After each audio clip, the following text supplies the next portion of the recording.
खारगे जी, रंधावा जी, दोतासरा जी, जूली जी, सचिन पायलट जी, जीतू पटवारी जी, उमंग सिंघार जी, दिग्विजय सिंह जी, कमलेश्वर पटेल जी, CP Joshi ji, गिरजा व्यास जी, रघुबीर मीना जी, अर्जुन बमानिया जी, ताराचंद भगोरा जी, stage पे वरिष्ठ नेता, हमारे कार्यकर्ता भाइयों और बहनों, प्रेस के हमारे मित्रों, आप सबका यहां बहुत बहुत स्वागत, नमस्कार।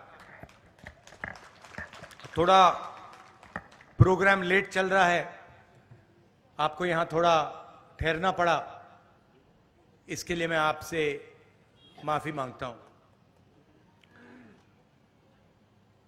एक साल पहले कन्याकुमारी से कश्मीर तक हम भारत जोड़ो यात्रा पे चले। राजस्थान से निकले, 4000 किलोमीटर समुद्र से हिमालय तक चले और रास्ते में हजारों लोगों से मेरी डायरेक्ट बातचीत हुई। युवाओं से, बुजुर्गों से, किसानों से,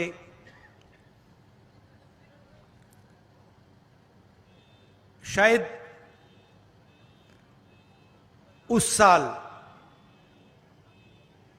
मैंने हिंदुस्तान में सबसे ज्यादा लोगों से बात की। शायद मैं ही वो व्यक्ति हूं जिसने सबसे ज्यादा लोगों से बात की। 8 घंटे,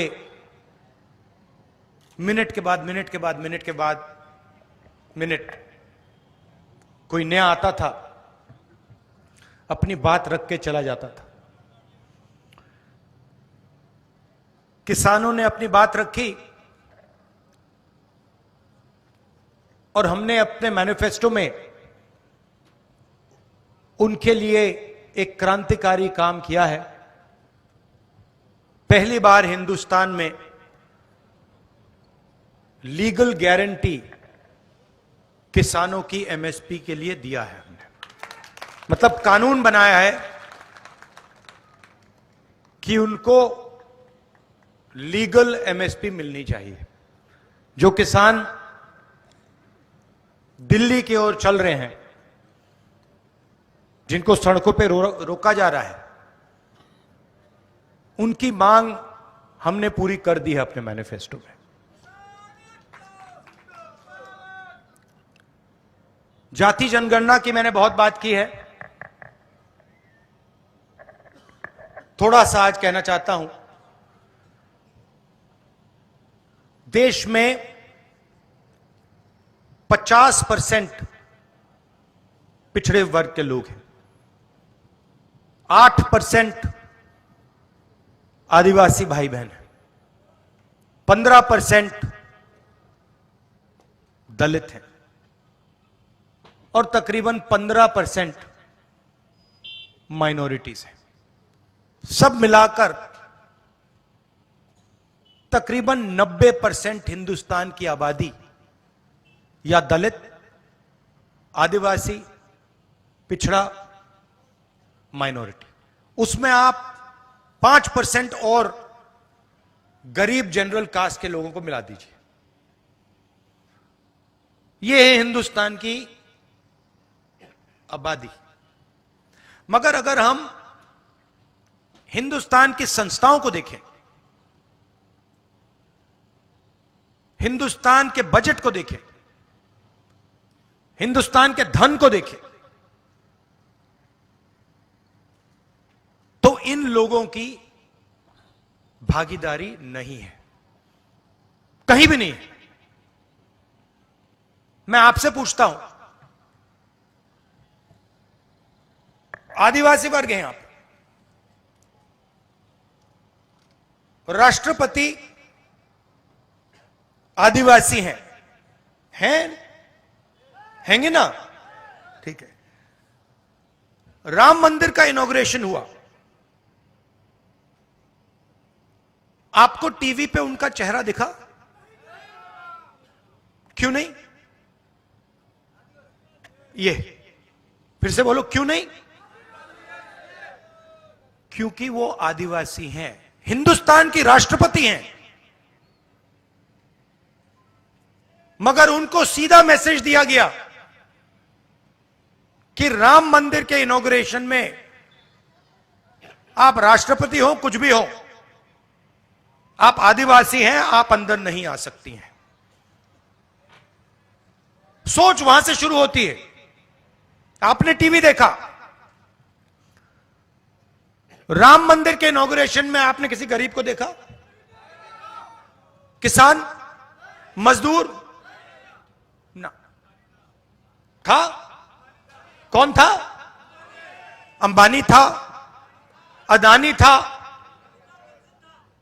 बॉलीवुड की पूरी लाइनअप थी, सारे के सारे थे, उद्योगपति अरबपति थे, मगर राम मंदिर के इनॉग्रेशन में एक गरीब नहीं था, एक किसान नहीं था, एक बेरोजगार युवा नहीं था, एक विकलांग नहीं था, कोई नहीं था। दो हिंदुस्तान बने हुए हैं, एक 5% वाला और दूसरा बाकी लोगों का। और किसी भी एरिया में आप देखो, कहीं भी देखो,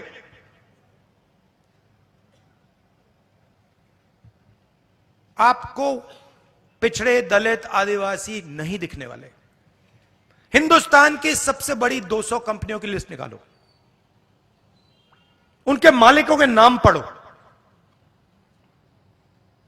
एक आदिवासी नहीं मिलेगा आपको। मैंने चेक किया है, मैंने लिस्ट निकाली है सबकी, इनकी सीनियर मैनेजमेंट की लिस्ट निकाली है। अदानी जी आपकी जमीन लेते हैं,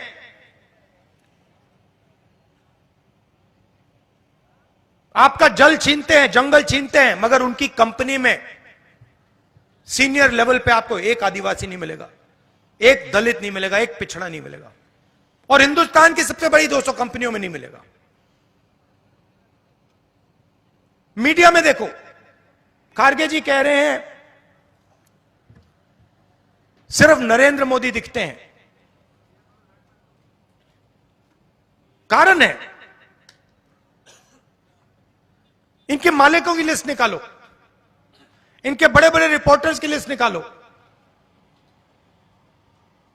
एक पिछड़ा नहीं मिलेगा, एक दलित नहीं मिलेगा, एक आदिवासी नहीं मिलेगा। 90% हो आप हिंदुस्तान के, 90%। उसमें गरीब जनरल कास्ट भी जोड़ दो, 5% और ले लो, और जोड़ दो। मीडिया में आपका कोई नहीं, बड़ी कंपनियों में आपका कोई नहीं। हिंदुस्तान के बजट को 90 लोग चलाते हैं,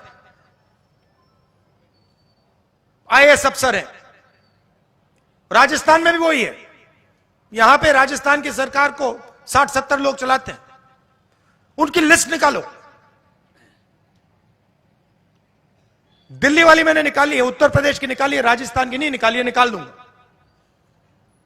आपको एक आदिवासी नहीं मिलेगा।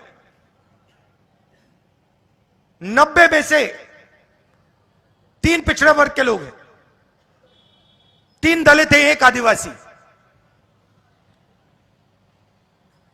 अगर हिंदुस्तान की सरकार 100 रुपए खर्च करती है बजट में, तो आदिवासी अफसर जिनकी आबादी 8% है, वो 100 रुपए में से 10 पैसे का निर्णय लेता है। तो आपकी भागीदारी कहीं है ही नहीं। तो फिर मैंने अपने आप से सवाल पूछा, भाई ये कंपनियों में नहीं है, ये मीडिया में नहीं है, ये प्राइवेट अस्पतालों में नहीं है, ये प्राइवेट स्कूल यूनिवर्सिटी कॉलेजेस में नहीं है, ये सरकार में नहीं है, तो है कहां? फिर मैंने मनरेगा की लिस्ट निकाली, उसमें आदिवासी, पिछड़े, दलित सब भरे हुए हैं। कॉन्ट्रैक्ट लेबर की लिस्ट निकाली, मजदूरों की लिस्ट निकाली, उसमें भरे हुए हैं। 90% का काम हिंदुस्तान में मजदूरी करने का है, 5% का काम देश की हर संस्था को कंट्रोल करने का है। कहीं भी देख लीजिए आप। तो ये हिंदुस्तान की प्रगति का सबसे बड़ा सवाल है। प्रगति करनी है तो एक ऐतिहासिक काम करना होगा। जैसे जब तो चोट लगती है, डॉक्टर आपसे कहता है एक्सरे करो, कहता है ना, कहता है, वैसे ही मैं कह रहा हूं, हिंदुस्तान के गरीबों को चोट लग रही है, दलितों को, आदिवासियों को, पिछड़ों को, गरीब जनरल कास्ट को चोट लग रही है, एक्सरे करा दो। और मैं तो कह रहा हूं एक्सरे के बाद मैं एमआरआई भी कराऊंगा। कितना पैसा किसके हाथों में है, कौन सी संस्था किसके कंट्रोल में है, मीडिया में कितने लोग आदिवासी, दलित, पिछड़े, बड़ी बड़ी कंपनियों में कितने आदिवासी, दलित, पिछड़े, प्राइवेट स्कूल, कॉलेज, ये सारा का सारा निकाल दूंगा मैं। और फिर आपको अपनी सच्ची शक्ति समझ आएगी। आज आपको बात नहीं समझ आ रही, आप सोच रहे हो कि आप में शक्ति नहीं है। 10 में से 9 लोग आप हो।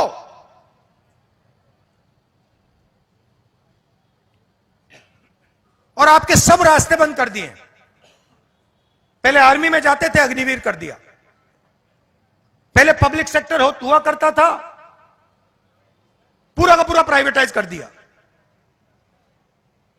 पहले पब्लिक सरकारी कॉलेजेस, सरकारी स्कूल होते थे, अच्छे चलते थे, पूरे के पूरे बंद कर दिए।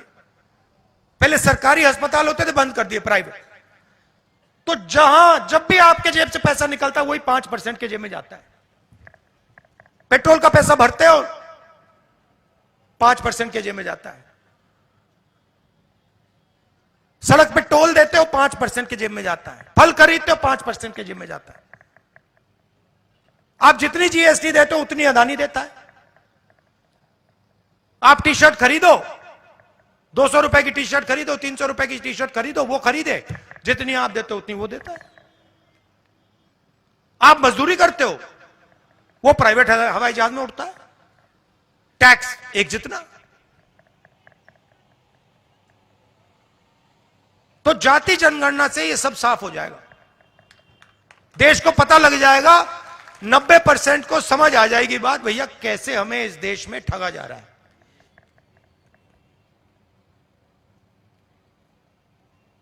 भारत जोड़ो यात्रा में सबसे बड़ा मुद्दा बेरोजगारी थी। युवा आते थे, मैं पूछता था क्या करते हो? राहुल जी बीटेक हूं, एमबीए किया, मेडिसिन पढ़ी, कंप्यूटर प्रोग्रामर हूं। क्या करते हो? कुछ नहीं, रोजगार नहीं है।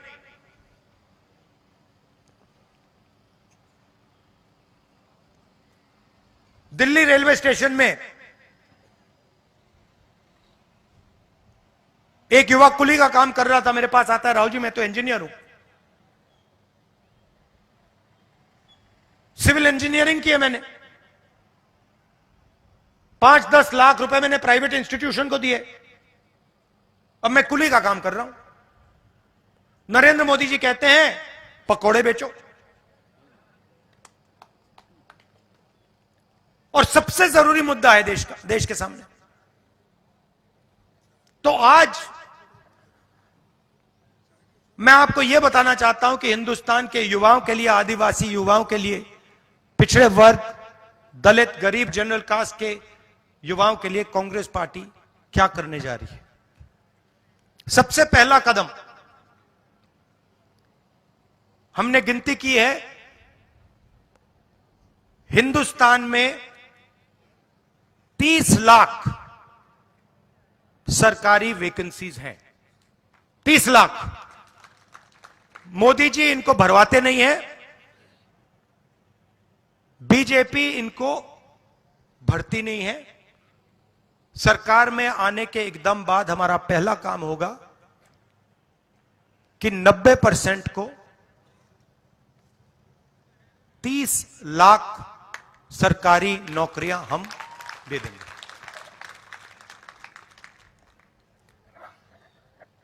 दूसरा ऐतिहासिक काम,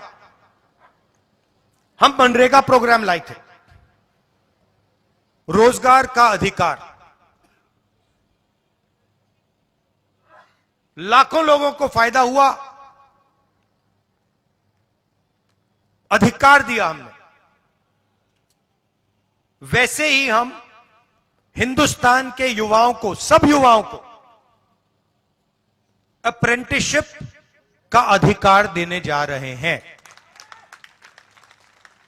और यह अधिकार हर ग्रेजुएट, हर डिप्लोमा होल्डर को मिलेगा। अधिकार क्या है कि कॉलेज, यूनिवर्सिटी, डिप्लोमा के एकदम बाद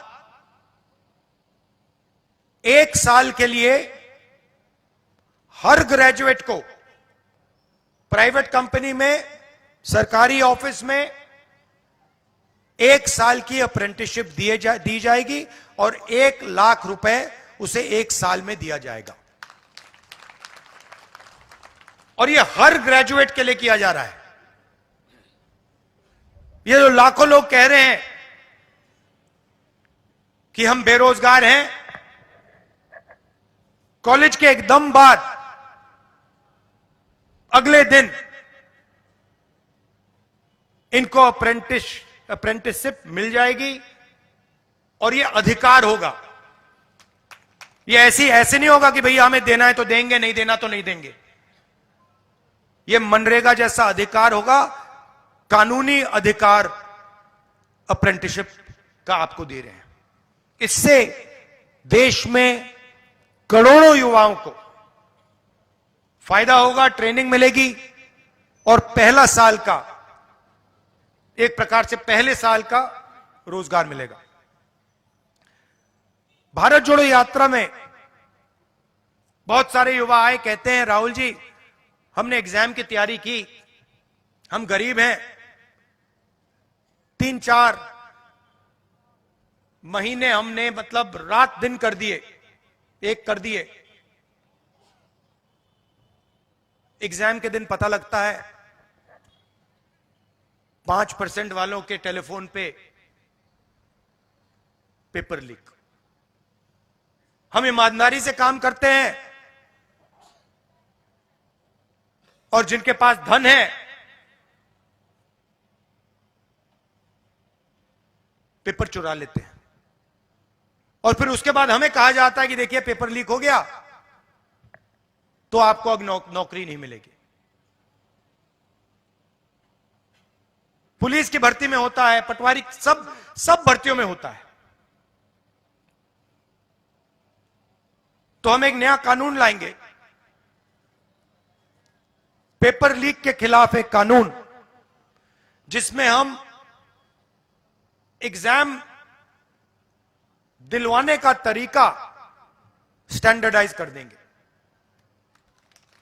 कि एग्जाम होगा तो ये जो आउटसोर्सिंग होती है, प्राइवेट कंपनी को पकड़ा दिया जाता है, ये आउटसोर्सिंग नहीं होगी। एग्जाम सरकारी संस्था करेगी और इस प्रकार से करेगी। और अगर इस प्रकार से नहीं किया और अगर पेपर लीक हो गया तो फिर कानूनी कार्रवाई ऐसी होगी कि दूसरी बार नहीं होने वाला है। चौथी चीज, युवाओं के लिए बहुत सारे युवा उबर, ओला डिलीवरी का काम करते हैं, इसको अंग्रेजी में गिग वर्कर्स कहते हैं। और राजस्थान में हमने इनके लिए कानून बनाया था, इनकी रक्षा के लिए, इनकी पेंशन के लिए, इनकी सोशल सिक्योरिटी के लिए। जो कानून हमने राजस्थान में बनाया था, वही कानून हम पूरे हिंदुस्तान में लागू करने जा रहे हैं कि जो ड्राइवर का काम करता है, सिक्योरिटी गार्ड का काम करता है, उबर का काम, ओला का काम, ये पिज्जा डिलीवरी जो होती है, ये जो सब युवा हैं, इनकी रक्षा हो, इनका एक प्रकार से पेंशन हो, सोशल सिक्योरिटी हो, और इनको एक दिन में सड़क पे ना करा जा सके। तो इसके लिए हम एक हिंदुस्तान में एक कानून बना रहे हैं। और पांचवी चीज, यह भी ऐतिहासिक चीज, नरेंद्र मोदी जी ने स्टार्टअप इंडिया किया, स्टैंड अप इंडिया किया, मेक इन इंडिया किया, कोई फर्क नहीं पड़ा। वो सारा का सारा 2-3 अरबपति उठा के ले गए। नरेंद्र मोदी जी की मार्केटिंग जरूर कर दी, टीवी पे उनका चेहरा जरूर दिखा दिया, मगर जो युवा हैं उनको ना स्टार्टअप मिला, ना मेक इन इंडिया मिला। तो हमने 5,000 करोड़ रुपए स्टार्टअप्स के लिए एक फंड बनाया है, और हर डिस्ट्रिक्ट में यह फंड रहेगा। 10 करोड़ रुपए स्टार्टअप्स के लिए, गरीबों के लिए यह फंड दिया जाएगा। तो गरीब युवा हैं, बेरोजगार युवा हैं, ये अगर छोटा सा बिजनेस शुरू करना चाहते हैं, काम करना चाहते हैं, तो ये स्टार्टअप फंड उनकी मदद के लिए किया जा रहा है। तो ये 5 ऐतिहासिक काम हैं युवाओं के लिए। भर्ती भरोसा, 30 लाख वैकेंसीज भरना, पहली नौकरी पक्की, अप्रेंटिसशिप वाला कानून, पेपर लीक से मुक्ति, पेपर लीक वाला कानून, गिग वर्कर्स के लिए सोशल सिक्योरिटी, और युवा रोशनी 5,000 करोड़ रुपए डिस्ट्रिक्ट्स में स्टार्टअप्स के लिए। तो ये हम आपके लिए करने जा रहे हैं। अंत में आपसे कहना चाहता हूं कि आपकी आदिवासियों की जल, जंगल और जमीन की लड़ाई हमारी लड़ाई है। आपके साथ हम खड़े हैं।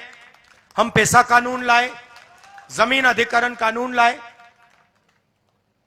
और जो भी हम आपके लिए कर सकेंगे, शिक्षा के लिए, स्वास्थ्य के लिए, जल, जमीन, जंगल के लिए, हम आपके लिए करेंगे, दिल से करेंगे। बहुत बहुत धन्यवाद। जय हिंद।